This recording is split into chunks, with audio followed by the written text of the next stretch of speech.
Deros clave na primeira futsal na loita pola permanencia. O Abanqueiro visita o Cuntis, o Valiño recibe ao Amanecer para evitar o descenso, mentres que a Esteirana precisa gañar ao Calo e o Unión medirase ao Marcón. A primeira futsal estará chea de emocións esta fin de semana. A zona do descenso está o vermello no grupo 2 e no 5, e os equipos da comarca precisan os 3 puntos para coller marxe e asentarse na permanencia nesta 21ª xornada. O Unión é o único conxunto da contorna que ten encamiñada a permanencia e está máis enfocado en pechar a súa clasificación á promoción de ascenso. Polo momento ocupa o terceiro lugar do grupo 5 e encadea 4 triunfos seguidos. Quere ampliar o seu rexistro, algo que pasa por superar o domingo o Marcón Atlético, 10º clasificado. Os de Asado sufriron nos minutos finais do seu choque do domingo co Cuntis para levarse os 3 puntos, mentres que o Marcón quedou pola mínima ante o Cordeiro. Este domingo veránse as caras Marcón Atlético e Unión no Carrasco, duelo que arrancará ás 5:15 da tarde.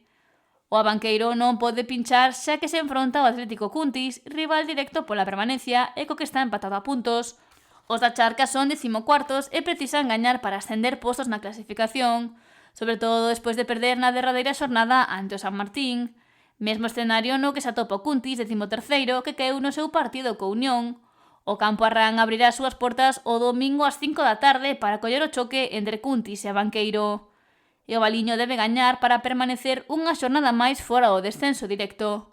O conxunto crucense conta con 2 puntos de marxe co seu rival, o Amanecer, equipo que marca a zona vermella do grupo 5. Os boirenses afrontan este choque con confianza despois de gañar por 1-3 ao quinto clasificado, o Campo Lameiro, e teñen que amosar a súa mellor versión ante un equipo que sairá por todo o campo de Valiño. O Amanecer non ten moitas opcións para sair do descenso e só lle vale gañar tras caer a pasada fin de semana no Flavia. O campo de Valiño será escenario no que o Valiño e Amanecer se midan por 3 importantes puntos que valen un descenso. O choque arrancará ás 5 da tarde, mentres que no grupo 2 a Esteirana recibe a visita do Calo, terceiro clasificado. Os muradáns están en liña ascendente despois de sumar un empate e un triunfo nas últimas 2 xornadas, o que lle permitiu abandonar o farolillo vermello. Quere seguir ese camiño e acurtar distancias coa permanencia e para iso debe impoñerse o Calo. É o terceiro mellor equipo da Liga e vende gañar o Camariñas por 2-0.